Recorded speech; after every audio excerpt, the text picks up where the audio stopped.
Welcome to the Realm Kast. I am your host, the Mortal Kombat fan Tim, and with me as always is my co-host, the lore master Yanni. Welcome, Yanni. Thanks, fan Tim. Today we'd like to welcome on our guest, the writer of Mortal Kombat Conquest and Mortal Kombat Defenders of the Realm, Sean Catherine Derrick. Sean, it's nice to have you on. Oh, this is so fun. Thank you for inviting me. Thank you so much for joining. I love what you guys do. It's great. Yeah, we're so excited to have you on today. Oh, sweet. I guess before we jump too far into it, maybe we can ask you a couple quick questions. Just kind of how has Mortal Kombat affected you? I mean, besides, of course, writing for it, did you have any kind of history with it before you started working on the series?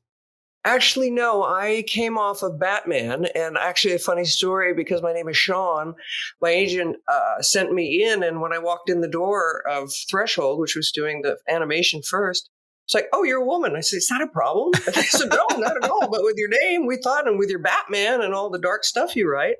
So anyway, that's how I got started. I came in because they liked what I did on Batman, the animated series. That's amazing. So before you were working on Mortal Kombat, I mean, you've had a huge career. Of course, as you mentioned, working on Batman, the animated series. You've also done several scripts and you've been an author. Could you tell us a little bit more about yourself, some of the stuff that you've done?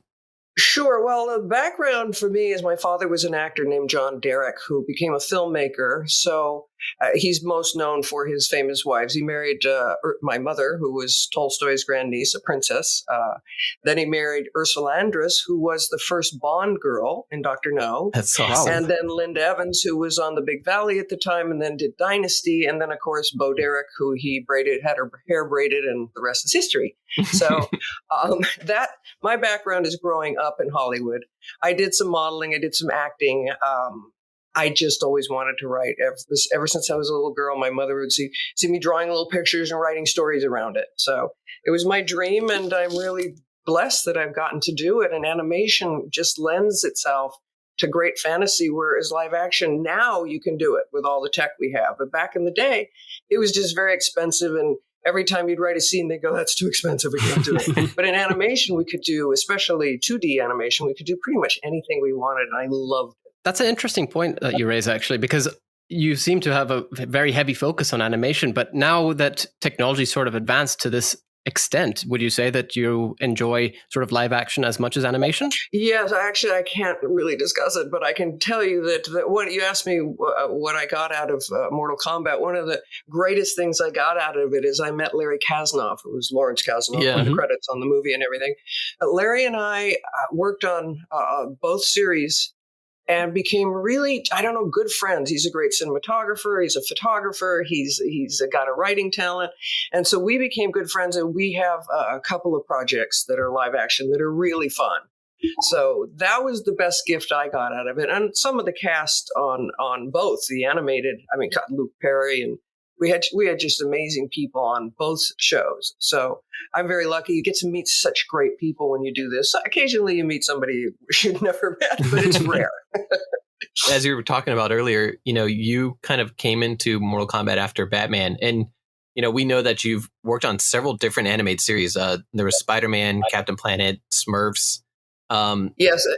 Also, I ended up working again. Batman was a great thing for me because I won the Emmy for writing, and it was wonderful, and that got the Mortal Kombat attention. And then I got to write Spider-Man, and Avi Arad, who is my other favorite producer on the planet. You probably know him best for all the Spider-Man feature films he did, and he was Stan Lee's partner on so many projects. I have written for him, and he's very hands-on, so I've gotten to know him. Wonderful producer, wonderful creator. So yes, Spider-Man. And I also did for Larry Kasanoff, I did the Bionicle movies, Bionicle movie, one of them, Legend Reborn, I think we called it. And then I did the Hero Factory for Lego as well. So they all kind of roads lead to each other, and it's just wonderful. I've rarely been where I didn't have something to do. So it's good. I've had a good career. So going from those cartoons, so those led you into Mortal Kombat eventually? Well, because of the Batman being the Dark Knight, for us, it was the first time the animated series, they painted it on black. It made it very interesting looking and darker. that got me into Mortal Kombat.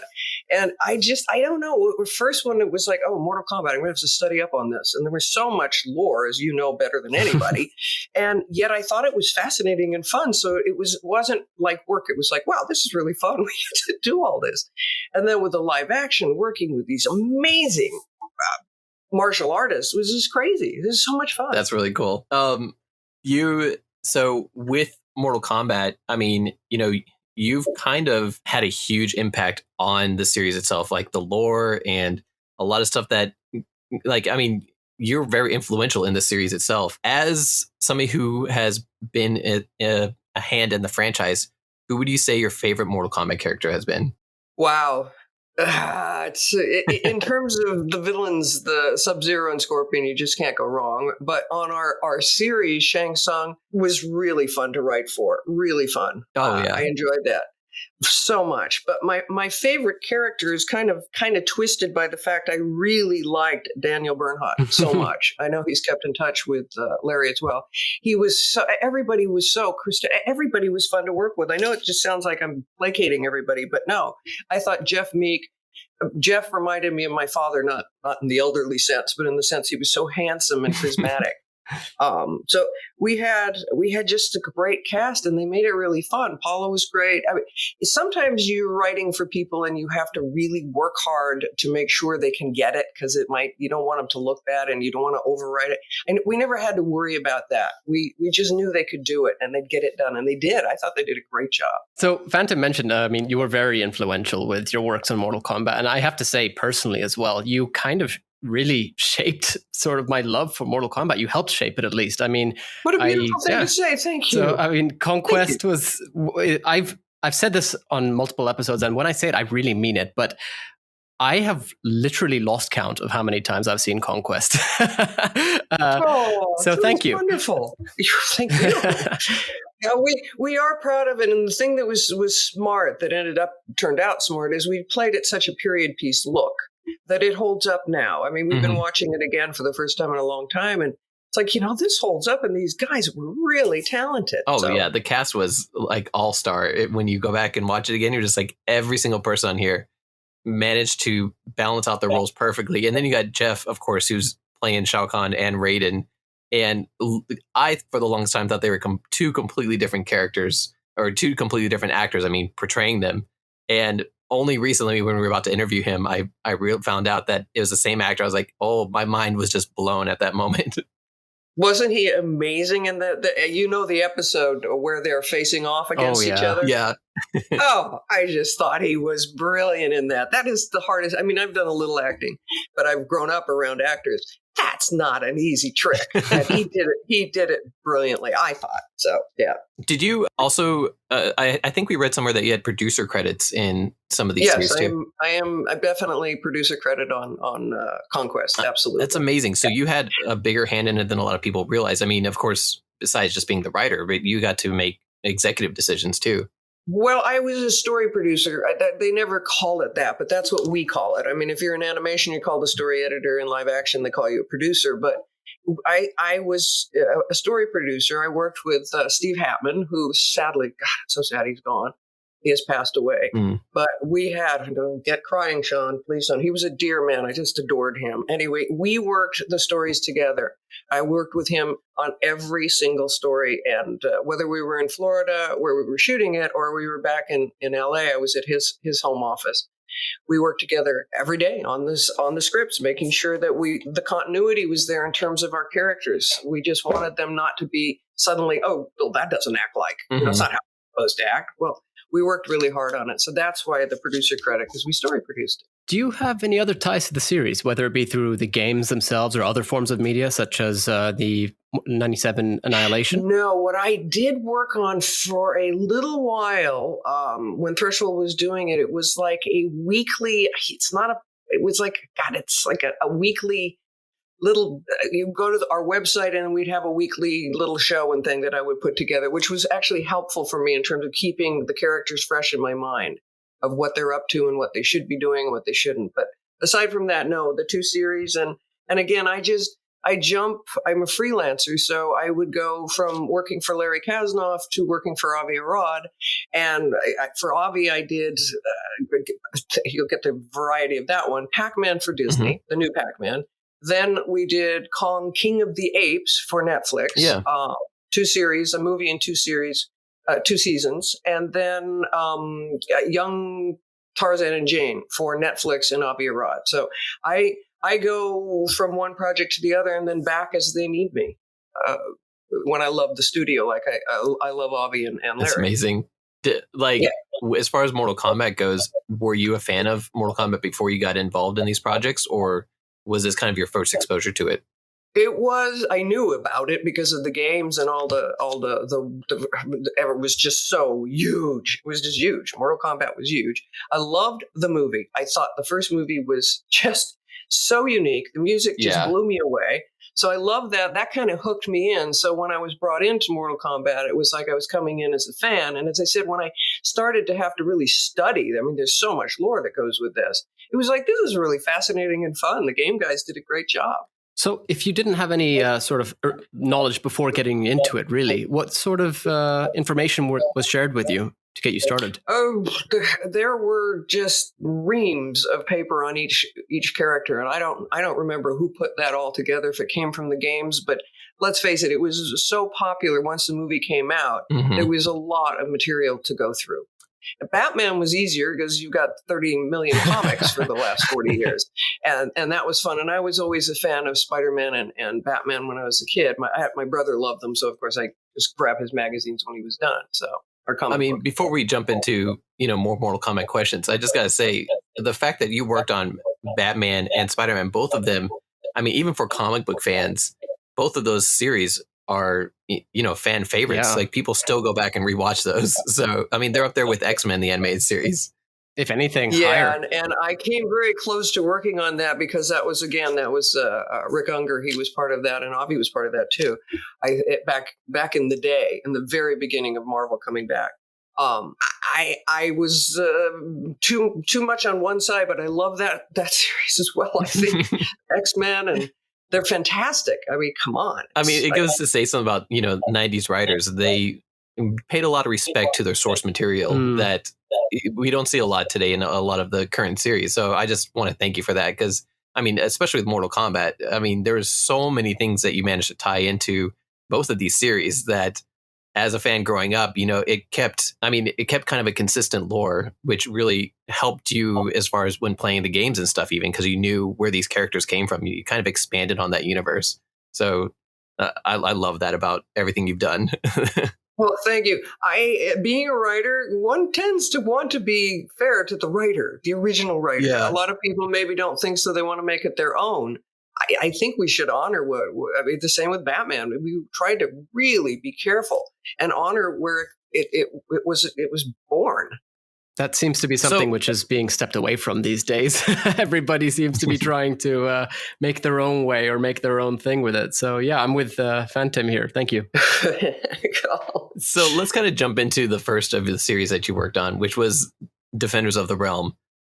We got a bunch of questions about it because, we've honestly been rewatching the series. We rewatched Conquest, because it's airing on HBO Max. And then, leading up to this, we've been rewatching Defenders of the Realm too. And it brought up a lot of questions for us and kind of, everywhere from how you went into writing the series into some of the choices and the characters and what happened with the plot on this show too.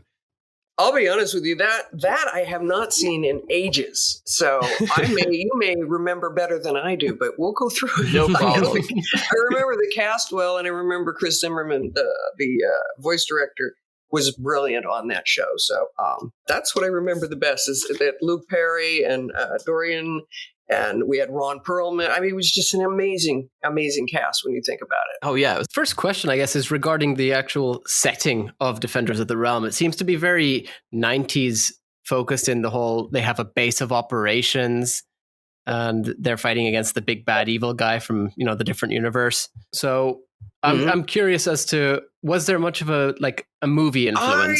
I think what we were trying to do, and again, I'm trying to remember this, it's been so long, but I think what we were trying to do is get more into the less outworld and a little bit more our world danger. So our characters were more humanish based. More based in reality almost. Yeah. It seemed to tie together, the 1990s Mortal Kombat movie with the Mortal Kombat 3 video game series, because you would even have flashbacks and stuff and kind of reenact some of the stuff that we'd already seen in the movie. Did you set this movie kind of before Annihilation was made, or did you know that was also getting produced as a sequel to the original movie? I don't remember the pecking order on that.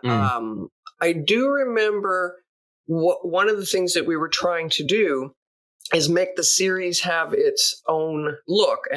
But keep in mind, you have a Mortal Kombat movie that a lot of parents probably didn't let little kids see. Now we're doing a block for USA, and we had like a Street Fighter, and there were like 4 shows that USA decided to do as animated for the first time. It was their first go out there.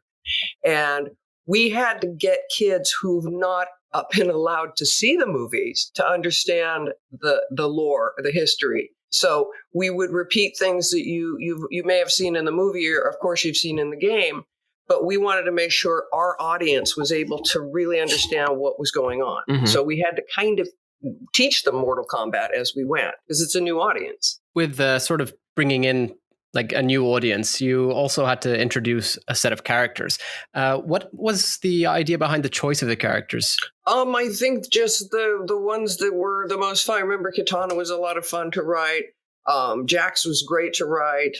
We just went with what we thought worked for the stories. I mean, that's sort of how you lay your cast out, who you're going to use, who's going to voice it, and then you start doing your stories to fit. It's like with the other Mortal Kombat, with the live action, as you say, Jeff is 2 characters, right? So I have to have Jeff Meeks I have to write the script, or I have to hire the writer to write the script that has Raiden and Shao Kahn in the same story. We had to do the same thing with the animation. A lot of people doubled, and I don't remember who doubled who, and that one I'd have to look it back up.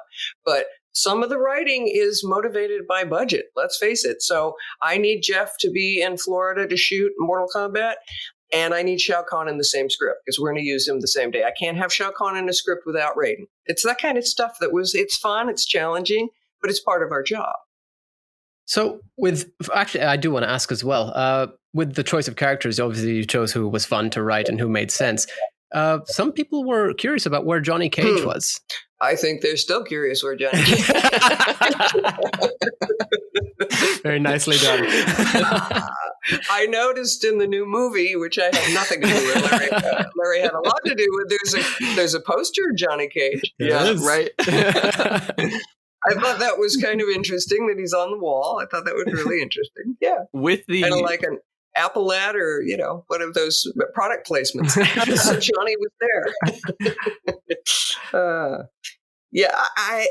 I liked him in the movie. I thought it was interesting, but I think there are, for me, more interesting characters. That's all. It's just what turns you on and what doesn't. We've talked to Adani Morabus, who played Quan Chi in Conquest, and he mentioned that everybody was given a Mortal Kombat Bible that was kind of, helped out by NetherRealm Studios or Midway Games at the time. Did you have something like that also for Defenders of the Realm? Oh, yeah. Well, every series we do, you write a Bible first. That's the first thing I do. I write the Bible, which is going to put all the characters in. And these kind of Bibles are more interesting because it's like you're not going back to a comic book, but you're going back to the game guys, and you're saying, is this good? And they approved everything. So that was probably easier than the usual Bible where you have to create every single thing. So the work has been done for you. You just have to be able to adapt it to, in some cases, it's like right now, the new movie is an R, but we never did anything that was anything more than PG-13. Yeah. So it's a different kind of writing. So with the MK Bible, did it sort of give you an idea as to the characters and their personalities? Like how were they sort of characterized for the show? Well, I think it's with most of the stuff that we had, and I probably have a Bible hidden somewhere around here because I never throw that kind of thing away, but it does end up in the garage usually. There's not too many of them. But I think with Mortal Kombat, you had a lot of, obviously, all the flawless victory and every catchphrase that they invented. We had to put those to the right characters. But as far as personalities and in some cases backstories, you had to make them up. So it just depended on the character if there was any backstory on it or not. So, we already talked about the voice actors a little bit. How was it working with such an all-star cast on this? It was wonderful, and I have been blessed to have worked with a number of all-star casts, so it was just fun. And because I come from a Hollywood family, people are more relaxed because they know you're not really their biggest fan necessarily. You're not really, you don't have your head up there, because it's not necessary. You grew up with this. But I have to say that Luke and Dorian and Ron, it's just, and then you have a director like Chris Zimmerman who can pull it out of a bad actor. But when she gets a great cast like that, she just goes wild with it. It was really fun. My favorite part of animation is the recordings. It's first we do the table reading, which is usually hysterical because everybody's cracking jokes. And then we go in and we do the recording. And it's to me, it's magic. It's like you've spent all this time writing and imagining in your head, and now these guys are I'm hearing exactly what I wanted to from them, and it just feels it's just a rush. It's just a rush, and it hasn't gotten old for me. And I've been doing this a long time. I still the TV series was known for some of its taglines like "Combat Time" and Jax's signature "Gotcha" and stuff like that. Was that written into the scripts, or was that kind of ad-libbed and then expanded on? We put everything in the scripts. We did. We let people run, but in terms of creating that kind of, we script it usually. Was that kind of studio mandated in order to help, promote the like action figures and toy lines and stuff like that? Or is that something that you guys had decided on adding just? I think because we do a lot of doing little seminars where you're hearing fans like what you do yourself. Mm-hmm. When you realize how much people love that. They're waiting to hear it. I heard more than one person say, "We were waiting for Scorpion's line in the movie." It's like, you want to give your audience what they want. So we did our best to try to incorporate the things that were loved in the game, the lines that were loved in the game, and the characters that were loved in the game. Mm-hmm. So that's sort of what motivated. There was one character, Quan Chi. Now, we're curious as to how he made his way into Defenders of the Realm before anybody else from Mythologies or Mortal Kombat 4. I don't know. I know that I loved him in the live action series. I thought he was spectacular. I mean, yeah. Donnie played him amazing. He was so creepy. I just loved it. I loved it. They were so fun to write for because the one thing that I'll tell you on Captain Planet, I won't name the famous actor, but I will tell you originally there was a very famous actor who was to play Captain Planet, and he did, and he just would not make an ass of himself. And when you're doing animation, you have to go over the top sometimes. You really do. In order to make it work. You might be yelling over an explosion we're going to put in. Mm-hmm. This actor would not do that. When you get actors like we had on Defenders and on Conquest, it's such a relief that they're like, I signed on for this fantastical event. Mm-hmm. I'm going to play it that way. And they were great. But occasionally you'll get an actor, and we actually replaced that actor because it was never going to work. So, we were really lucky. We had a great cast and never had to fire anybody. So when you got in some of these characters, I mean, of course, Quan Chi was, I think we had heard that he was mandated from Midway. How much input did Midway and their team give to you? Or was Threshold kind of in charge of characters getting put into the series, especially, thinking about your original characters that ended up into the series like Ruby and Komodo and things like that?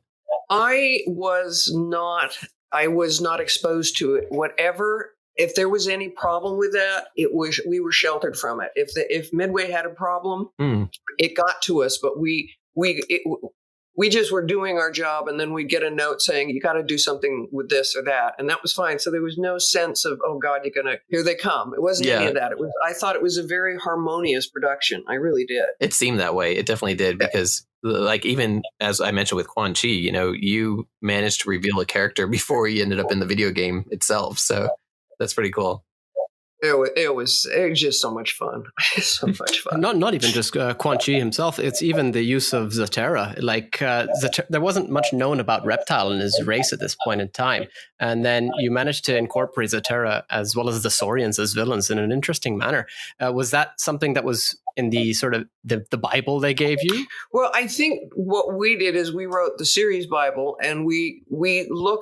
Whenever I write a Bible, or Steve Hatman, anybody, Larry, we have to think in terms of not just 22, which sadly, I think it had to do with the budget problem that we didn't get the pickup, because the show was kicking ass. It was winning its time slot every time. And the next thing we know, we're not doing another season, which was very sad for all of us. Yeah, it was really like, what?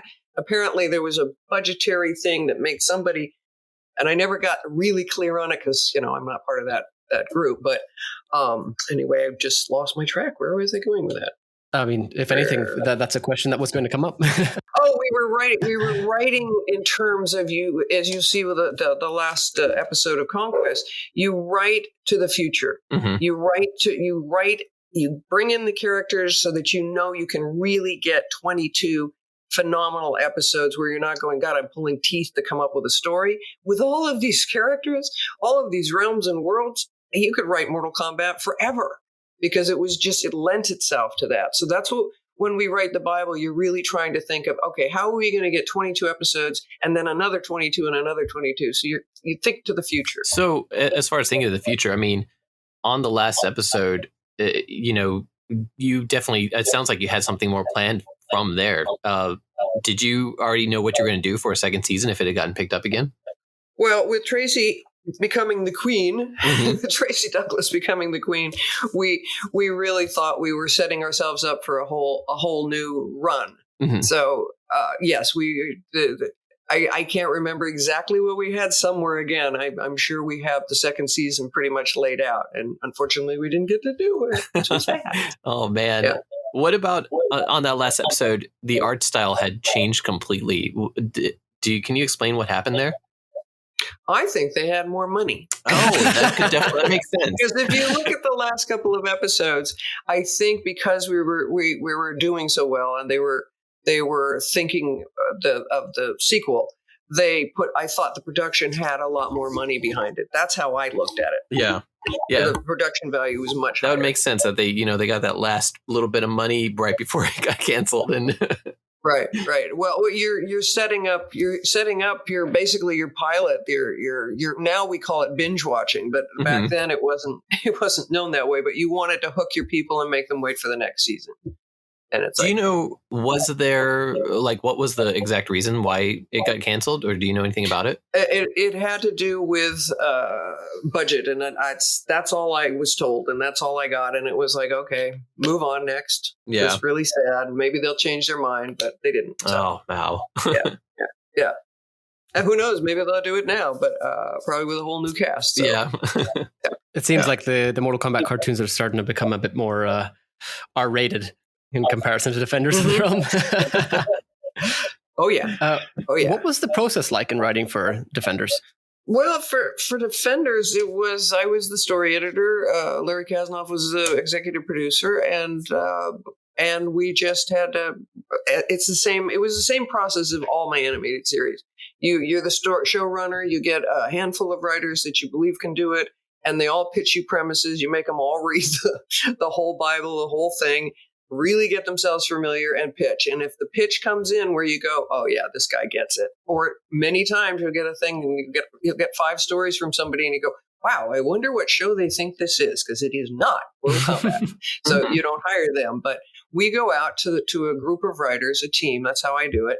And then, because I can't write every episode and get it in on time, and nor would I want to, because you want the variety of other people's brains. They see stuff you don't even think of. So we'd get our team together. They'd pitch the premises, then I'd pitch them to the studio, to Threshold, and then they'd do it to the game.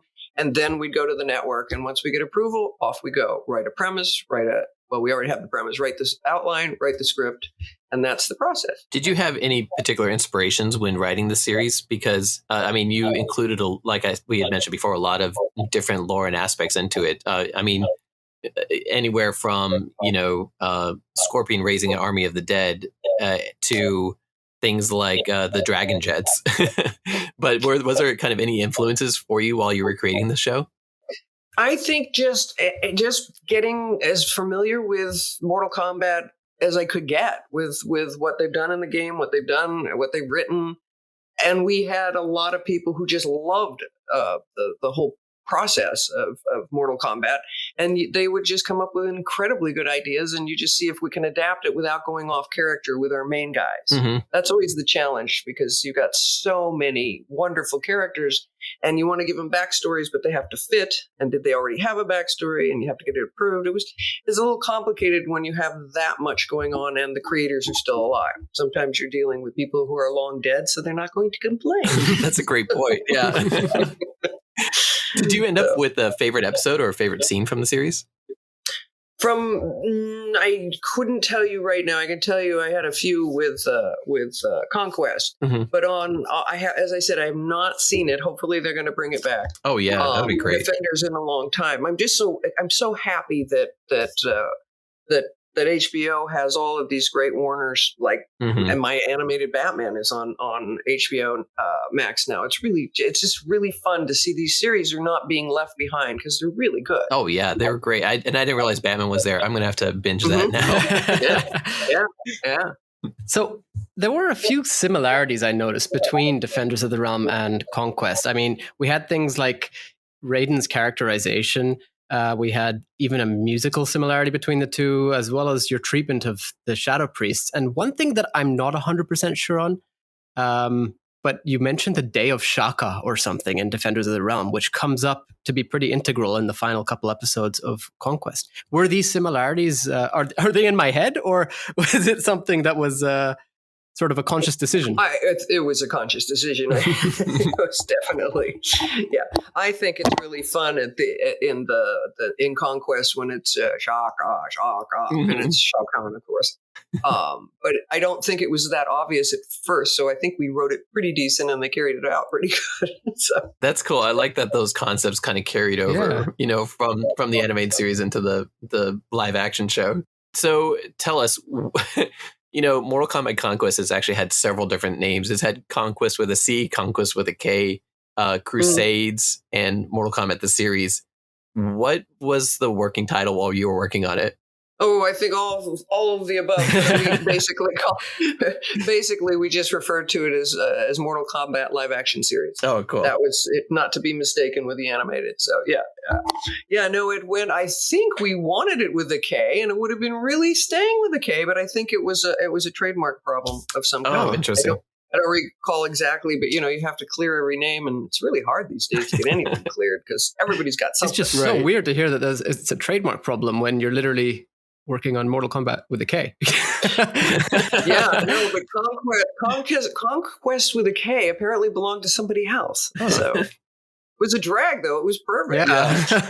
What was the MKK? What was the idea behind the choice of name for Conquest specifically? That I don't remember. I think it just sounded good. Fair enough. I'm going to be really, that is a lot of what happens in Hollywood. It sounded good. It sounded better than that one. So, yeah, it's a fluidity thing. I think you just wanted to Mortal Kombat Conquest. Right. Rolls off the tongue. It rolls on. Was there a difference in the writing process compared to Defenders of the Realm? Yes, because when you're doing animation and you want to blow up a building, nobody cares, especially 2D. You want to blow up a building in live action? Oh my God. Whole different thing. So yes, it's a whole different process. I got to be honest, if I hadn't grown up on sets, because I was a kid, my father was making movies, he was still acting. And then afterwards, I worked for him when he was directing and producing. I worked as a script girl. I worked as an actor. I worked as every part of the business. I grew up knowing how much more expensive live action is. Mm-hmm. So that would be the thing. I mean, the one beauty of writing animation, and not so much today, because now everything is CGI, which is everything has to be built just like a regular set. It's still not as expensive, but it's still much more expensive than 2D. Mm-hmm. So you have to just, as you're producing and writing, you just have to find out the budget and try to stay within it. And I'm really good at that. Thank God. That's why I keep working. That's really cool. I mean, especially in Conquest, you had a lot of really good martial artists. The best. The best. Did you utilize that when writing these scripts with them? Oh, absolutely. But the thing that was great about also the Conquest, I could really, really focus. And the same with Defenders, because we had a story artists, support artists that really knew how to do the fighting. Mm-hmm. So all I really had to do was say they're fighting here and how I want it to begin and how I want it to end. Oh, cool. So I didn't have to spend my time because you'd have to be Chris Kasamoto or JJ. If you really wanted to be able to write that, you'd have to be able to do that. So they are what they call our second unit that would go out and do the fights. Really should have been first unit is what they should be called, because they made the show. These guys were amazing. You've got to admit, the fighting on Conquest is as good as the feature. Oh, 100%. Yeah. I mean, it's better than some of the stuff that we see nowadays. Like, it was so good. Absolutely. Yeah. I mean, it holds up because these guys, and they're still the best in the business. That's the beauty of it. Mm-hmm. They're still working. They're amazing. With Conquest, we've already mentioned this. It's a pretty timeless show because of the setting and stuff like that. Mm-hmm. Did you have any particular inspirations for creating the show in that style? I think I just personally, I love that. I mean, you're probably going to laugh at me, but I love Xena and I loved Hercules because they were camp and they were fun and they were shot in beautiful places. And I just thought it was fun, and they're timeless because it was not set in, like 1959. Mm-hmm. So I think that was, we were thinking in terms, and plus it's very hard to, and we could do it in the animated series, but to have today, if you have these guys fighting on the streets, I mean, Marvel does it every day now. Everybody just seems to think it's natural to see, so Captain America, the female now, flying through your city. We can't do that. It would have really been incredibly expensive, and you keep having to justify it, why people are not going, did anybody see that guy with the scorpion face and the thing? We didn't have to deal with that by setting it in that village, that area. And I'm sure we shot in Florida, so it was great locations to make it look very special and not all like the usual stuff in Hollywood. Mm-hmm. What was the idea behind the choice of the characters you had? Because you had a lot of a lot of main characters from the games themselves, but then you had a lot of original characters too, such as Zero, Taja, and Vorpax. Right. I think we were expanding the franchise, and why not? And once you have characters that are not from the game per se, that are, or at least some of the ones don't have any real backstory in the game, you can invent it for yourself, you're not going to offend any fans. We were very aware of how Mortal Kombat fans are very, very dedicated. And you don't want to mess with it. It's very funny. I'll make you laugh because most people think I'm nuts. I wrote Mortal Kombat and I also wrote Smurfs. So, and we had on the Smurfs, you'd be stunned. The fans, you don't mess with those guys. You get it right. So you become very respectful of your audience because you're nothing without them. So we tried very hard to if we were going to have new characters, that way nobody could be offended by them, but hopefully fall in love with them. Well, that's actually something that is very interesting to me because I am one of those fans who prefers the characters to be treated like true to themselves. And you might have heard with the new movie, a lot of people were a bit annoyed about the addition of an entirely new character as the main character. In this day and age, it's like seen as a big issue where to add somebody into this series, which already has over 70 plus characters. But with Conquest, it seemed like you weren't overstepping the boundaries. I mean, it really felt like you were adding to the series in some way. And I remember back in the Mortal Kombat Armageddon days, people were wondering whether or not Vorpax was going to be added into the game. So that's quite a feat. That's neat. That's interesting. I think because we have Kung Lao, we built the characters around him to give him a good support. And I'll say Daniel, I thought was just not just a great guy, a great fighter, but a terrific talent. So, and then Kristana, I thought was great as Taja, and it didn't feel out of character to have somebody be a thief and be converted. The one thing that I will say, and I'll ask you, how did you feel about the new Raiden? Oh, Jeff Meeks Raiden? No, the new Raiden. No, the new Raiden. Asano in 21. Oh, gotcha. Yeah, I see. I was excited to see him in the role, and I think that they went for a whole new approach to Raiden, which would have been very cool because it was akin to the Dark Raiden sort of aspect, which many of us quite like. But he didn't get his time in the spotlight to really shine. He was, like a solemn, quiet Raiden, like, kind of like this overarching god that is watching stuff. But, we grew up with we grew up with the 93 or the 95 movie Raiden. We grew up with Mortal Conquest Raiden, like that has a sense of humor to him and would kind of be a little cheeky. And so, I mean, it's good for what it is, but at the same time, we're used to the older stuff. Well, I'll be honest. I missed Christopher Lambert and Jeff.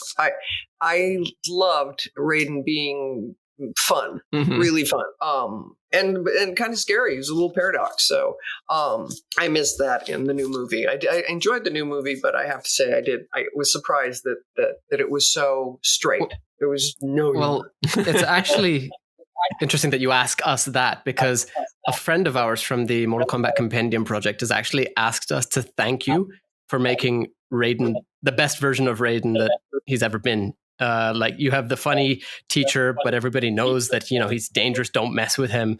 So, and I mean, even Phantom and myself, we absolutely loved Jeff Meeks' portrayal and the writing of his Raiden. So yeah. Best Raiden. Well, thank you. Thank you. Well, I think we asked because the Raiden in the second Mortal Kombat movie was not Christopher, and we missed him there. So when we got to the series, we really wanted Jeff to do more what Christopher Lambert did, which I thought he was great. I also thought he was the best Tarzan ever.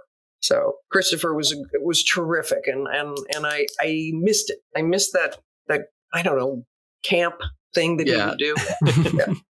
Yeah. So we actually had Jeff Meek himself on the show with us. We've also had Adoni Meropis, who played Quan Chi. He's actually the one who told us about and even showed us the Mortal Kombat Bible that you're telling us. He still he does, Cool. Very cool. That's a collector's item now. Seriously. Good for him. He's a cool guy. Super cool guy. There were a lot of notes in that Bible that, kind of talked about which characters you could and couldn't use or reference even due to the timeline. So it's pretty cool that you managed to make up new characters that fans still love. Yeah, no, it's as I said, it's you walk very gently on eggshells when you realize that same with Batman, same with Spider-Man, you do not want to offend your fans. Even Pac-Man.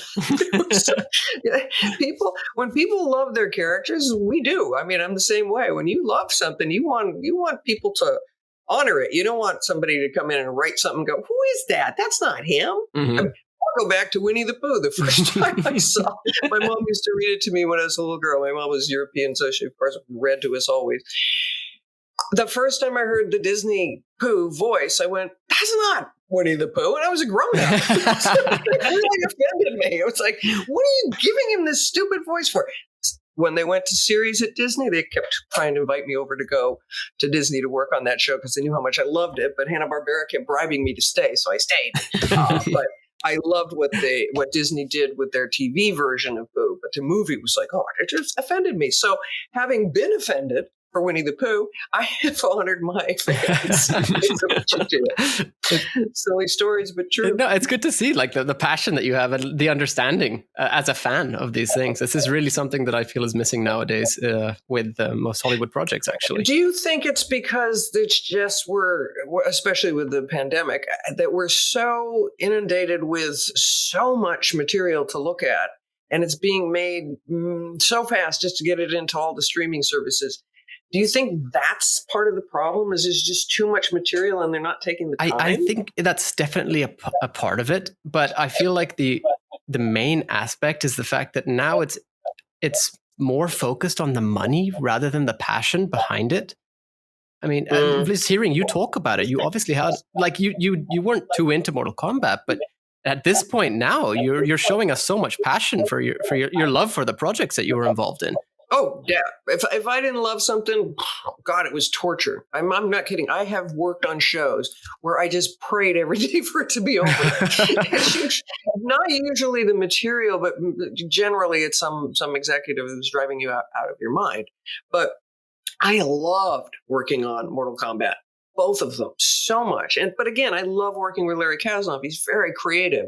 Same with Avi Arad over on Spider-Man and all the other projects we did, Kong, King of the Apes. So really cool. I just love it. I get to do this for a living. I have my dogs at my feet, watching the birds outside my window. I mean, who gets to do this for a living and love it so much? I'm so blessed. I'm not making this up. Ask anybody who's ever known me. I love my job. Another thing is, I mean, that passion is something that's missing in a lot of the new and upcoming writers. A lot of them, don't have that respect for the characters they're writing or aren't fans of the characters they're writing and, just kind of want to come in and make waves and shake things up. And it leaves the fans in the dark. Like they're producing stuff that fans didn't ask for and fans didn't want. And we've seen this problem from movies to TV series to comic books, cartoons. Like it's all over the place at this time. You're right. I know.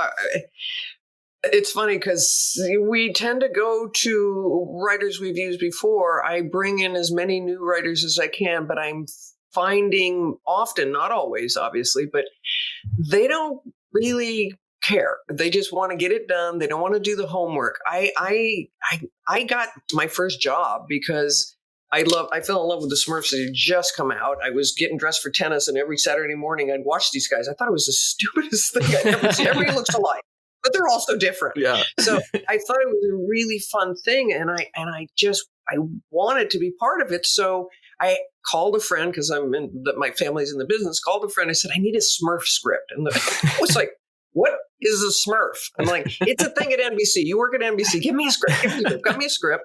And then I found that episode and I videoed it and I watched it. And then I pitched some ideas and they brought me in and they wanted to use me. It was great because they knew nothing about my family. So it was not nepotism for a change. They actually liked my ideas. And I brought in this stuff and I pitched it. And then I got all the it was a VCR those days. And I put them in and I got the scripts and I did homework every day. I looked at the show and I looked at the script and I thought, well, that isn't in there, but it was in the script. Then I got the storyboard. So I learned that I did my homework and I do it all the time because it's just when you've done your homework, the test is easy. If you haven't, you're sitting there sweating bullets. So I think a lot of people are just kind of lazy. Yeah, definitely. We actually saw this quite recently, sort of recently, with the latest Mortal Kombat script, which at this point now has been really edited to a degree where you can tell that there's passion involved in it now from Greg Russo. However, the previous versions of it were clearly written by people who had no idea or love for the series. So yeah, that just goes to show it really is about passion. And if you don't have that passion, it will show. Yeah, well, especially if you're doing a series, God, if you might get away with a couple episodes, but pretty soon it's just going to be horrendous. So, yeah. So, I mean, like your passion's obvious for these projects, which is amazing. And you've mentioned that you've been going back and rewatching Mortal Kombat Conquest recently. Yeah, it's fun. What do you think about the show looking back on it now? I think with a couple more bucks, it would have been spectacular. Yeah. But I think the fighting, I think what JJ did, and Chris, I don't think anybody is, usually you go back and you see a show and you go, oh boy, that was done back when some of the special effects, that's where you show today, we would have had better effects. Mm-hmm. Aside from that, I don't think you could have better fighting. These guys were amazing. And it's funny because I would, if they were shooting on the lot or if we were on location and I could go over to where they were shooting because the fights are shot separately. it was fun. It was just amazing to watch them. And I remember thinking, oh God, don't hurt me. They're flipping around. They're really flipping. They're not wired half the time. Yeah. The way they are today, they're all wired up. It was amazing what these men did. And the women, Jesus, it was awesome. So I thought that was it was like candy to get to go watch them do that. Like they're shooting the scene that we want them to do. And it's like with the reptile or whatever it is. Like, I want to go. We just run over and do it. And plus, we shot at MGM Studios, which was the gate to go into Disney World was right there. So we'd go have lunch at Disney World. And come on, I grew up at Disneyland. So it's just like, how good is this? We're watching this great acting, the great fights, and then we're going to Disneyland for lunch. It was about as much fun as I can remember having. And Florida is so beautiful. So you mentioned Chris Casamassa. I said earlier that we had Jeff Meek and Adoni Maropis on. Chris Casamassa was actually our third guest on the show. And we loved his fight scenes as much as you seem to as well. And I listened to his podcast. Oh. That's the only one I've had time to listen to it. Of course. Yeah. No, Chris is he's amazing. He's just amazing. Oh, he's so nice. Yeah, too. great guy. Are you still in touch with him or anyone else from the show? I'll tell you, Larry is in touch with a lot of these people. I'm not. I have not, but I know he's still close with Daniel. There's a bunch that he still knows. So, but he's still in that world. Larry has always loved martial arts, so he's got all sorts of stuff, and he practiced it himself. So, when you were working on the show, did you get involved with the casting at all? No, I didn't. I was thrilled with the casting, but I was not involved. No. Sometimes I'd be a little surprised if some of those women were just gorgeous. I just go, okay, is she got anything left on? That is something that many people talk about when it comes to this show. But I mean, we say it's a product of its time in terms of both the casting and the outfit design. But I mean, the Conquest lovers, well, we loved it.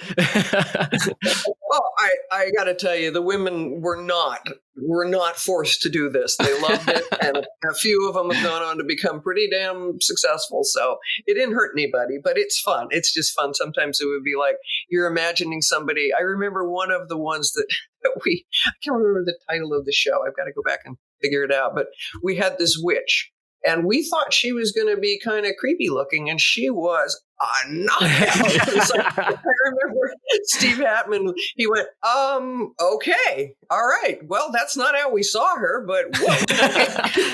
Are you talking about Amijas? It was really, really, it was one of our moments of, okay. I like to think that this was just so long ago they didn't have bras invented yet. So. I like that. I might use that. I think today somebody might just, I think, I'm sorry, being a woman, I think there's a little too much out of controlness of getting mad at people I liken it to the group who don't know exactly who they were that said women shouldn't be, now my brain has just gone on fry. The football, the girls for the football. Oh, cheerleaders. There we go. Yeah, there was a whole big stink a few years ago. Women shouldn't be exploited that way. And the women who worked their literally asses off to become cheerleaders for like the Cowboys. I mean, you're like superstars. We're like, no, we like it. Please don't make our job go away. Right. And these other women are going, this is wrong. Well, I'm sorry. You want to be a cheerleader and you want to dress up some way, let them do it. Yeah. it just makes me crazy. Unless you're a transsexual, you weren't allowed to do that. It was like, it's just really interesting how people get on us for what we're doing, and you have to be so careful today. Yeah. I mean, that must make it hard to write some of this stuff too, because you never know what's going to go over with certain crowds at this point in history. I know. It's like somebody can come down on you and ruin your career in 10 minutes. It's also it's like, so inconsistent, because it's on one hand, women can wear what they like, but then on the other, it's like, oh, but she's showing her skin. She's being sexualized. It's like, where's the line? That's what I'm talking about with the cheerleaders. Yeah. It's like, for the ones that I have heard interviewed, it was like, please don't take this amazing job away from me. I love it. I worked my butt off to get it. And I'm not being exploited. I'm being appreciated. And that's the fine line that we're walking today. It's very, very tricky. When you were working on this show too, you, I mean, we've kind of stayed as a product of the time, but you had characters that were not in the video games and that you had kind of introduced to them. And one of my favorites, who also never wore a bra, was Genevieve, who became like a love interest to Kung Lao in the first episode, like the pilots. Yes, Jen. Yeah. Yeah. So, I mean, characters like this, what inspired you to kind of throw them into the game or throw them into the show? Well, it's probably a little bit of my Batman. There's the one thing that was great about Bruce Wayne was the fact that he was walking around with so much angst. I mean, and we knew his angst was because of his parents being shot. Well, Kung Lao's angst was losing the love of his life, and it just seemed like a very good idea to give him. Also, how do you go and how do you justify some guy named Raiden showing up and saying, you got to do this, you got to save the world, you got to do Mortal Kombat, and then you do it, and then what's going to keep him going? What's going to keep him moving? Well, he lost the love of his life, and he doesn't want other people to go through that. So there's some of that. You've got to give people, at least I think, you got to give your characters depth, and he had a lot of depth because he lost her.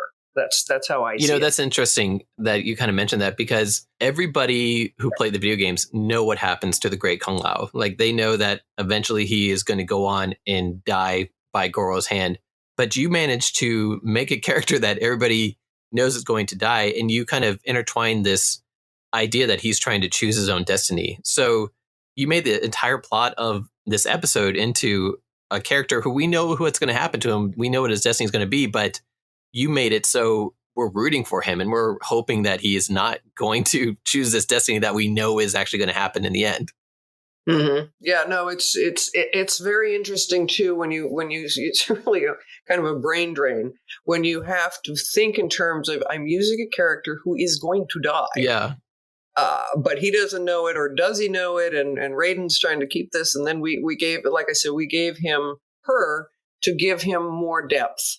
And I think with Daniel's character, with Zero, with the brother, that was another way to do it, to bring him in, and then they hadn't spoken.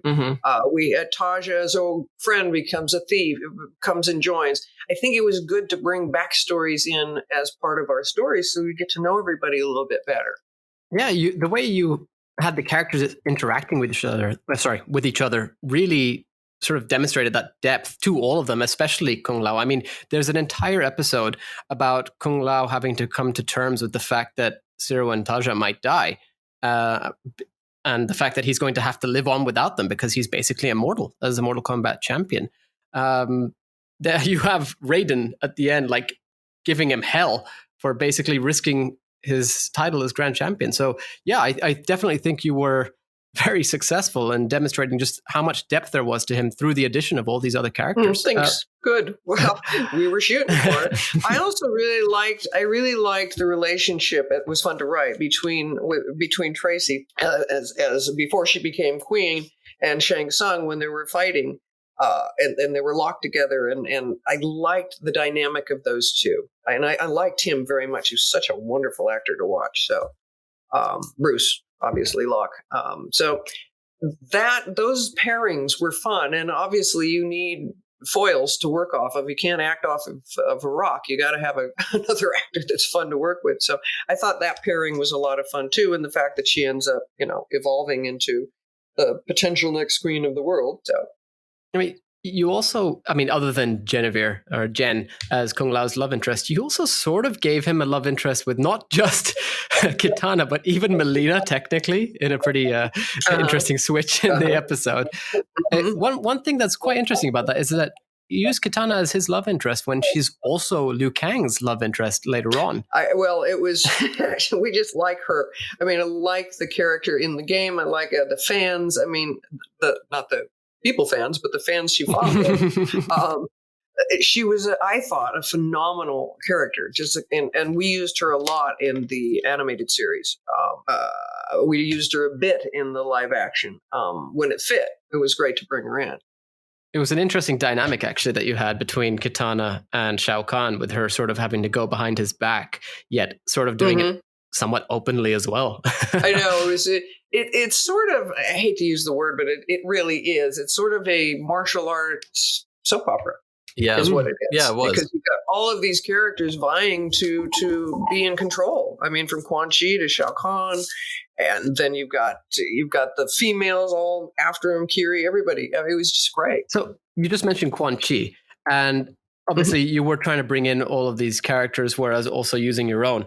Why go with the creation of sort of this new trio of his personal assassins with Xian, Mika, and Sora, rather than Serena, Kaya, and You know Jataka? what? I don't remember if that was what we were told to do. Obviously, sometimes it had to do with the games, but also when you bring in, as we spoke of earlier, when we would bring in a new character, we were not limited by not knowing that they're going to die in the next game or in the next movie or in the thing.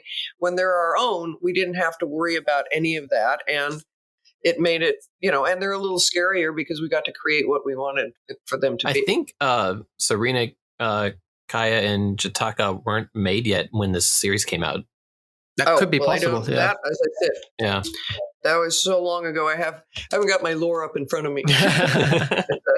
So, and as you said, and we know, there's just a gazillion characters that come with this property. I mean, you just got the human versions, you've got the Outworld versions. It was so much fun. I think it's over 100 now. Is how many are out there? It's crazy. Yeah. So. I actually do think that they were out by this point. It was 97 when Mythologies came out, but very, very close with each other. So, but it was interesting to see this trio. I mean, Adoni Maropis really loved them specifically. There was, firstly, my favorite characters are Rain and Smoke, and you actually are pretty much the only time that I've been able to have Rain in a live action as an actual character who has sort of agency in some way. But there was one episode which, to this day, and Fan Tim has heard me say this a lot of times, I was so excited at the end of one of the episodes where you had Smoke sort of wafting in and you teasing us with his appearance. And then from that point, we never actually saw him again. Were there any plans for Smoke? No, why did you like him so much? I'm curious. Why was he your favorite? I was always very into his human form. Now, I'm not sure if you're... Oh, no, of course you are aware. He gets turned into a cyborg, but I always preferred his human form, and I always loved his smoke manipulation abilities. But on top of that, I liked the fact that he and Sub-Zero were friends, and it was an interesting sort of relationship, as well as storyline behind him where he gets betrayed by his own clan, and it's so tragic. So that all sort of added to my love for his character. Well, that's the soap thing I'm talking about. Yeah. You got enough. You got sucked into his character because it developed for you. That's good. That's so interesting to hear you say, because the more I think about it, it's like, yeah, Mortal Kombat is this inter-realm soap opera between all these different characters, and that's kind of why the fans love it. Yeah. In the same way, wrestler fans love wrestling, because it's a soap opera. You get invested in these characters in that way. Mm-hmm. Yeah, no, it's really entertaining. You want to be entertained. It's not just watching them beat the crap out of each other. Pardon me for saying that, but it is what they do, and it's really fun to watch. But if that's all it is, then you're just going to watch, like you say, let's watch wrestling. Mm-hmm. So we had to get depth out of these characters, the way the original Batman was. The minute he saw his family die, it was just boom. Don't have to explain anything about this guy. You get it. And then we, of course, killed Robin's family the same way right in front of him and Batman. So it says a lot really fast. And emotional drama and trauma is great writing. Sad for the character, but great writing. Draws us in. So, I mean, I guess my last point on the characters, as you can tell, I very much love them. We had Reiko appear in Mortal Kombat 2021. And he's actually seems to be one of the community agreed weak points of the movie. Whereas in Conquest, even though he barely appears, this is actually possibly the most accurate Reiko we've ever seen. So again, just saying thank you. Oh, good. I like it. It's just so fascinating to hear this after all this time. Did you see that that it's holding up and people are enjoying With it. the series, you base most of Shang Tsung's appearance in the Cobalt Mines. Was this something that was kind of handed to you by Midway, or was it inspired by the Mortal Kombat 4 comic book, or was it something that you had just kind of came up on the spot with? No, I think it just was a great look for a set, the reusable set. And, and as I said, we were at the studio we were right on our soundstage. It just worked. It was easy for the camera. It was easy for the actors. And I think it looked great. So I think that in a lot of the live action, it's budget and what do we have available? What can we do? What can we build? We built our little village and the trading post and all of that. It was really fun to just hang out there because they built it. It was really a little trading post. Yeah, you actually had somebody who would deliver hamburgers on set and serve them from a booth or something. Yeah, we did have some fun. We really did. It was a good gig. With the Cobalt Mines, the only time we ever saw a Shokan Goro's race was, kind of like a pan down you would do from the top of the mines. You'd see this 4-armed creature sometimes.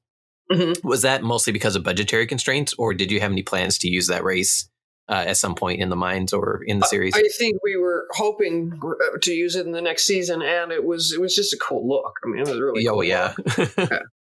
Yeah. I mean, I think the new Mortal Kombat, the Goro, was amazing. You can just see that the special effects today have just evolved so much from the first Mortal Kombat to the last feature.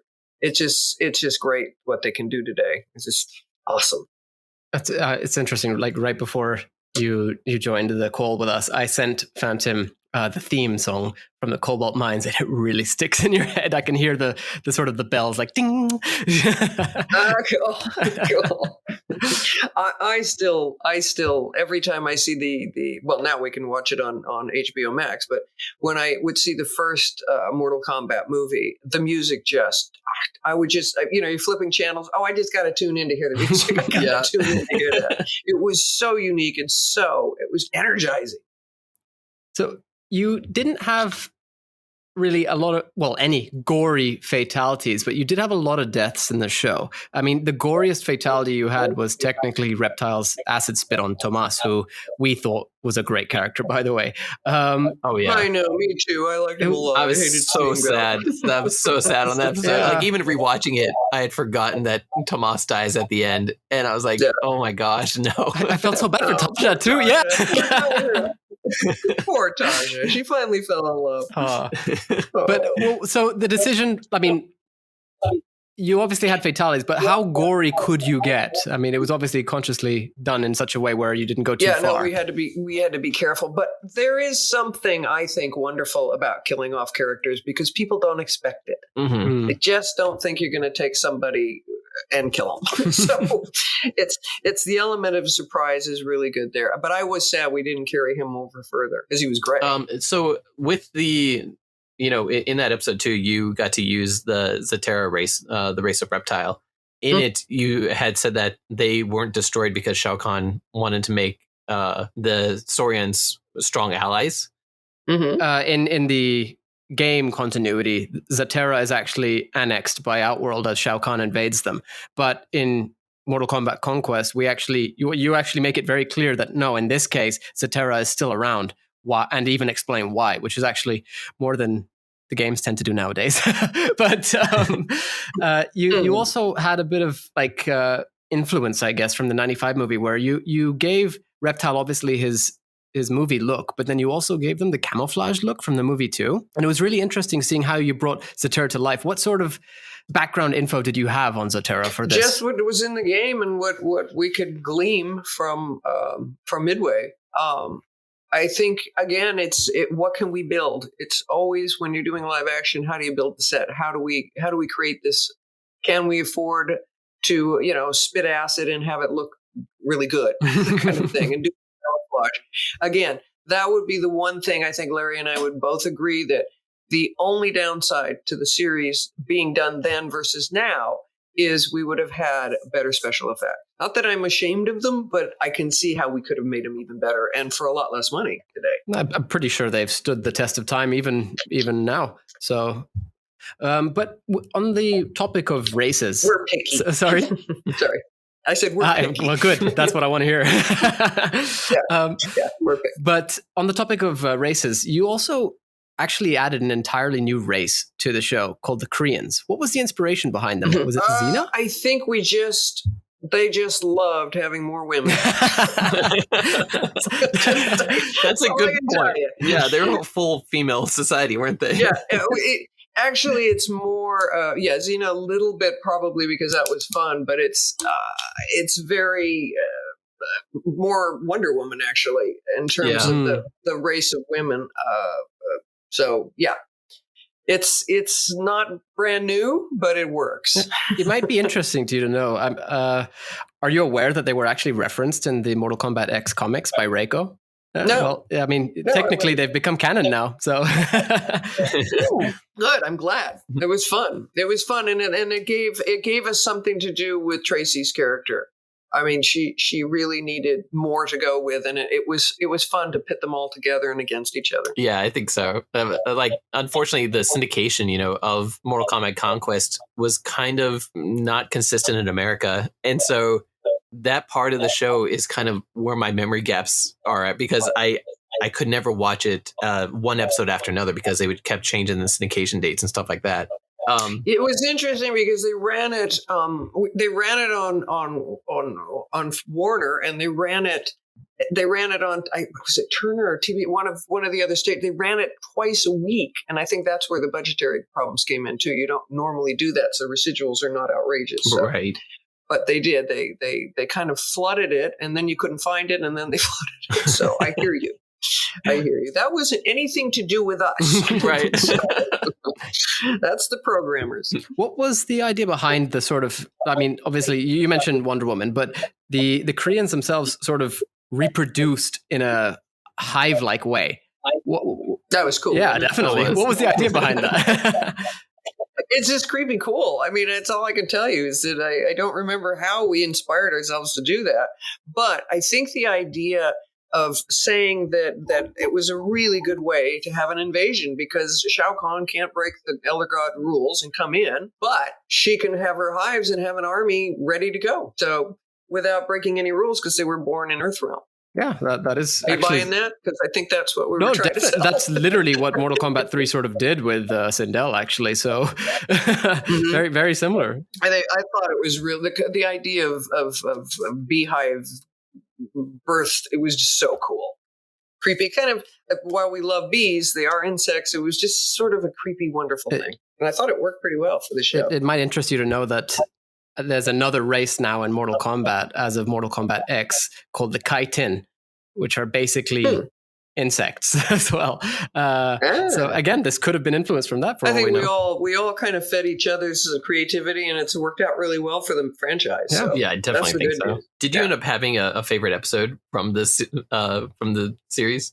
I am unsure which at this point. I really liked with the Daniels with Ciro's brother. I like that very much. I liked it with Tomas. There's a handful that I thought were really, really fun. So I haven't picked my favorite yet, because Larry keeps saying, "Which is your favorite?" I'm like, I haven't decided yet. I like a lot of them. So mainly because I liked working with Daniel so much. He was just such a lovely man, and Jeff. You just kind of have favorites, not based on the story, but based on the character, the people. So it's sort of, I'm not really an honest answer, because it's, I really enjoyed that day. We had a blast and they were great. So those are my memories. Eventually the series got canceled. How did you find out about that? I don't remember. I just know that we weren't getting picked up. I don't remember if Steve told me or if Larry told me, but I know I was sad because I thought we were doing so well. It was like, and the same thing happened with the first one, the first animated series. USA, we kicked butt. Our ratings were the best they could imagine. Yeah. We beat Street Racer. But USA went out of the animation business. They said it's not profitable for them, so they didn't do it. That's why we didn't get picked up with that one. So you just never know. I mean, I have been picked up on shows that I thought we never get picked up, and vice versa. It's somebody out there is juggling the money, and that's how it usually comes down. So you mentioned that you enjoyed the last two episodes. we spoke about how Raiden comes to a head with, himself technically as Jeff Meek, but Shao Kahn. What was the idea behind the final 2 episodes, and what sort of direction would you have gone in following that? Well, I think we were just setting ourselves up for a bigger invasion, and you were worried whether Raiden's going to be alive, if he's going to really make it. And we were trying to make it very, if you don't tune in, you're going to be really sorry. That's what we were doing. As I said, it's funny, when I did my first series for Netflix, which was Kong, they took Pac-Man and then they decided they wanted the same team. So we came in and we're the same team. We made the Kong King of the Apes. They taught me the expression binge watching. I did not know what that meant, but every single episode had to make you want to watch the next one immediately. Back in the day when we were doing series where you had to wait a week, it was a serial. You wanted people to tune in and see what was coming. I mean, it was the most epic cliffhanger in the history of television. Thank you. It was big, wasn't it? It was good. Do you still? I mean, I think this is probably on top 10 list around the internet of what happened and what like everybody wanted to see what happened to the series. Like you mentioned, tune in next time and find out. And we never got that closure. I mean, everybody literally dies at the end of Conquest. Well, not really, but they're all alive and well and wishing that they had gone on. But the good news is they all had really good careers after, so that was pretty good. Pretty good. We didn't hurt anybody. We didn't hurt anybody's career, but it's, as I said, it's frustrating. And you can be on a show that's super successful, and all of a sudden it's canceled, and you don't even know why, and you just move on. The first experience I had with that is I thought Smurfs would be going on forever. We had like 6 seasons. And I was like, what? We're not doing it again? Oh, now what do I do? Ooh, they're doing Batman. I want in. And of course, the idea of hiring a woman to be on Batman, but I convinced them there were 100 men on the show, storyboard artists, producers, everybody. You could use a woman, and I can write Catwoman really good. And anyway, I sold them on the idea, and we had it was very successful. So I was very happy. So I have to ask, I have to focus on this now because we've got you here. You mentioned that you wanted to keep the viewer like around to say, oh my God, what's going to happen next season? And you definitely did so. But the question was less as to whether or not Raiden was okay, but how the champions were going to come back, because they all died. And this is the question that I think every single Mortal Kombat fan has been waiting years to hear, to be honest. What was the idea? Did they all die? Because Shao Kahn literally says dead and then throws each of their possessions saying dead, dead, dead, dead, dead. And we see them die, technically. So what happened? Well, it's Mortal Kombat, and we can bring them back. Shang Tsung was dead, and he was brought back. That was... I mean, let's face it. This is Mortal Kombat. Of course, they're not really dead, and we would have brought them back. Did you have any plans for the? Did you have any plans for the how to continue the series and how to start it over for season 2? As I said, I don't remember exactly how we were planning. No, there's a booklet somewhere that's got that, a script somewhere that's got it all in it. But no, we just thought that we wanted to make it as dramatic an ending as possible. Is Raiden going to be okay? Is he going to be able to bring everybody back? Can we keep them from invading? And stay tuned. It's what we're going to do. The thing that's great about that kind of a show is, yes, and you remember in the beginning, in the very first episode of Conquest, you think Shang has killed him and he's just playing dead, but he really wasn't. He said, "You just played dead." He really wasn't dead. He was almost going to be with Jen. He was almost willing to let go of his soul and leave. Mm-hmm. So we managed to do that in the beginning, and we managed to do it at the end. So possibly not necessarily resurrection, but like a red herring almost. Yeah, an illusion, however we wanted to pull it out. Yeah. But I know that we wanted the same cast because they're very well received. Oh, so yeah. It wasn't like we're going to recast the 3 stars. We were just going to relocate them probably. Okay. Mm-hmm. So, I mean, there were a lot of fan theories going around when this happened that maybe it didn't even actually take place. Maybe it was a dream or something. Yes. And we certainly had that as an option. We always have that as an option. And we did that a bit with, when you looked at Kung Lao, he was dreaming. Remember, he was having dreams of death. So I think we were going to probably pull that off too. Also, in any metaphysical, I mean, let's get a little bit real. You have alternate realities. You can choose your reality. You can choose to go negative. You can choose to go positive. So we could have played off of that as well. This was one reality. One reality is that Kung Lao is going to die at the hands of Goro, but maybe not. Maybe he'll change his destiny. So you get a lot more freedom within a world like this, which is in a way very metaphysical. You know, a lot of Kung Lao's nightmares too seem to be as if he was losing to Goro. I mean, did you have? You mentioned earlier that you kind of had plans to bring him into season 2 or to bring a Shokan into season 2. Was that part of that at all? Well, Kung Lao definitely, and Ciro and Taja were all supposed to come forward with Raiden into 2, and Tracy Douglas was supposed to be part of the cast as well. So we were trying, and pretty much everybody except the ones we had already killed would be coming back. But was it a dream of what a potential reality? Was it really what happened? That was what we were safe. We could figure out how we could go forward from there because we had options of how to do this, but make the ending really profound. That shit, they're all dead. Was anything written not written? Obviously, you were exploring those ideas, but was there one idea that everybody was sort of gravitating towards more than another? You know what? I wish I could tell you I remember that, but no. At that point, now we're, as you're getting successful, you're going to have more suits in the room, and you're going to go forward deciding, what we think and how many. In most cases, especially with animation, I end up having to write the next 4 or 5 premises of what the next season is going to be before we even end the first season. So we probably had a lot of options to go, well, we could go this way, that way. What's our budget going to be? Are we going to continue shooting here? Are we going to move? So there are all those contingencies. So Phantom just mentioned obviously about Kung Lao possibly fighting Goro. And you did mention that you were possibly planning to bring in a Shokan in the second season. What was the idea? I mean, if you remember, was the idea possibly that Shang Tsung was going to meet Goro in the Cobalt Mines, as they were actually the prison of the Shokans, or was that not really planned? I wish we'd had you on the show. Ideas. Seriously, we could have used you. I'd be honest, I'm not sure what we were planning. I do know that we had Raiden, we had Shao Kahn. We're bringing them both back because they're the same actor and he's fabulous. That's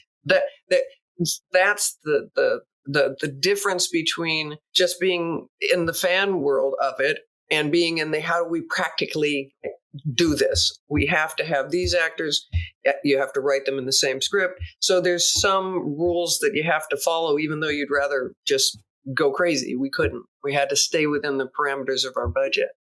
So based on how much or how little, I suppose, was actually planned for the second season, did you possibly have a list of characters that you were considering bringing back? I mean, for example, leading back to my last question of Smoke, you obviously teased him. Was there any plans for him or anybody else along those lines? Oh, I think everybody we set them up in hopes of bringing them back. That's cool. And it also keep in mind where you had JJ and we had Chris, that we could also use them as different characters because of obviously the wardrobe. It's like you didn't realize Shao Kahn was Jeff because of the wardrobe, the mask he was wearing. And that was one of the beauties of the show, is having these great talents that you could put into other ninja suits and they could go. I mean, I've had to actually look up who was in a certain fight because I couldn't remember. They were so good. And so are they fighting each other? It's like JJ himself? No, it can't be. Who is the other fighter? We had amazing people that we could interact with. And I don't remember who we had for Rain or Smoke, but I'm sure if we looked it up, it was one of our regulars in another costume quite often. With Smoke being, one of Yanni's favorites, I got to ask, did you have any specific plans for him in a second season, or was it just that you knew you were going to use him? Well, he's just, as you said, with the Smoke talent, it's an effect that is very easy to reproduce. And it's just a great character, so why not? Yes, I think we had planned. That's why we teased him. We never thought for a second we weren't going to get a second season, so everything was thinking in the future. That's really cool. Yeah. So let me ask you then, were you approached after the series to do anything else regarding Mortal Kombat? Because as we've said, you've left a huge thumbprint on the series, from stuff that's kind of become canon to stuff that has inspired other things in the Mortal Kombat games. So, Well, I think Mortal Kombat went into sleep mode for a while there, in terms of things, and as I said before, I'm a work for hire. I love going to the next thing. I love going to work for Abe Arad on all of these projects for Netflix. I just go where the fun is. And Mortal Kombat was, like I said, it seemed like it was in sleep mode. They weren't making another movie. Nothing was happening. So I just, you move on and you see what the next thing up. I've stayed very close with Larry Kasnoff. We've got animated movies. As I said, we did the Bionicle movie for Lego. We did Hero Factory for Lego. I thought they were both really fun projects. So I've kept in touch with everybody, and nobody approached me for the new movie. And that's fine. They didn't approach me for the Smurf movie either, and was fine too. Mm-hmm. They go to new people, and sometimes it really works, and sometimes it's like you'll see some of the new remakes, reboots as they're called, and you go, "Wow, that has nothing to do with the original." Right. So, do you think there's ever a chance we'd actually see a possible follow-up to it in some form? To Conquest, I would be surprised if they didn't do something. If the streaming does well, I'm sure they'll probably think of doing something, or they'll do their own version of it, a new version of another series. I would be surprised if they didn't. I mean, it's an amazing franchise. There's a staggering figure. I saw it online once. It's like that franchise has grossed like $5 billion. Wow. So, yeah, worldwide with all the things that are, I mean, I don't know if it's true, but I read it once and went, whoa, that sticks in your brain. That's a lot of money. So, I mean, if that's what that's worth, can you imagine what Spider-Man and Batman Oh, yeah. Whoa, we could get rid of the national debt. So, do you still have any involvement with Warner Brothers or Mortal Kombat as a franchise at all? I mean, you had said that they hadn't approached you again with Mortal Kombat, but what about WB? Nothing from the group that just made this movie, other than the fact that I'm still working with Larry and he's a producer on the film. But it wasn't like I said, I wasn't available even actually if they had. But if they come to me, I'll be happy to talk to them. But I'm just happy it did well. I think there's so many great people attached to that franchise that I wish them just the best, including myself. I love the fact that I'm getting such sweet emails and notes, and you guys contacted me because they like Conquest. It makes you feel really good. What have you been up to since Conquest then? Well, as I said, I did Kong, King of the Apes, and Tarzan, and what else did I do? Oh God, I'm looking at my wall. We have several things in production right now that we'll see that I can't talk about because these stupid non-disclosure agreements. I guess they're important, but it's very frustrating. But yeah, no, I've kept busy, and Larry and I actually during the pandemic wrote a couple of scripts together just to give us something to do. I mean, it was like we were locked down and it was horrible, and it was like, well, let's be creative. So we come up with a couple of animated features that are really going to be a lot of fun. So that's awesome. Yeah. Are any of those projects something that you are able to that you'd like to tell fans to have a look at? Or nothing you can talk about at all? I can't yet, but when I can, I'll get back Sounds to you. Good. I'll reach out to you because, as I said, we've got these non-disclosure. It's really interesting because today, particularly if you have celebrity attached to a project, it is even more silenced. Yeah. You have to be more careful. So good news is we do, but I have to be quiet. So since you created Mortal Kombat Conquest, there have been, of course, like we have 11 games now, Mortal Kombat games. Not counting like some of the spin-offs and stuff like that. There have been web series that have been sanctioned by Warner Brothers, have been animated movies, and of course the new movie.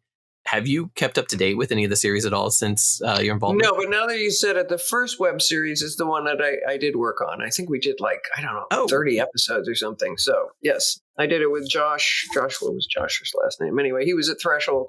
And he was in charge of that, and I just wrote one like a week. It was just really Legacy? kind of fun. Oh, that's awesome!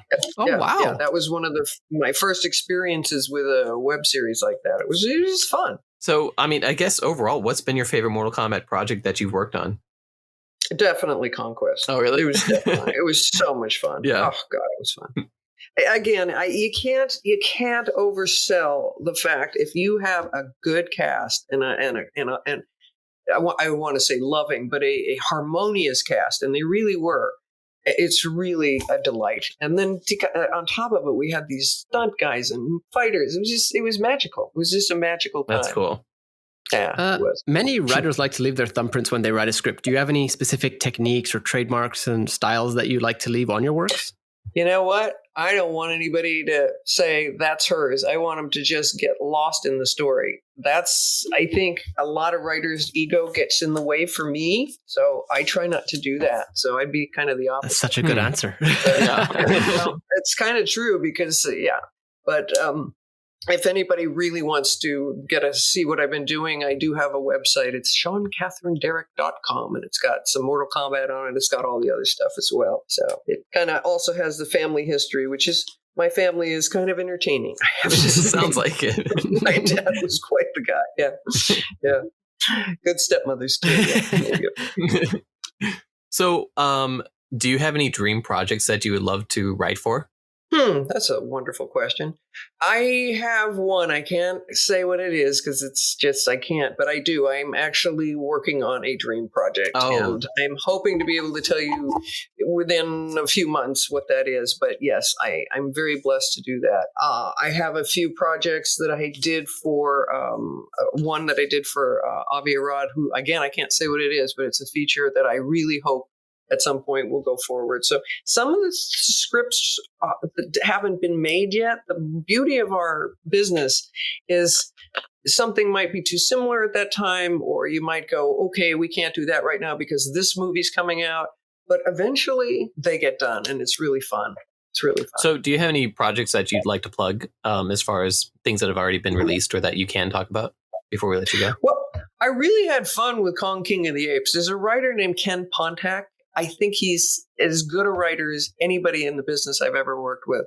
We worked on a couple of projects together, and he and I pretty much wrote most of the Kong, especially the second season. We just alternated, went back and forth. It's fun. It's on Netflix, and I've always liked King Kong. Believe it or not, I've done 6 versions. I've done different animated movies. I actually did one that was a musical with Kong, King of Atlantis. It was hysterical, but Kong and I have become very good friends over the last 20 years.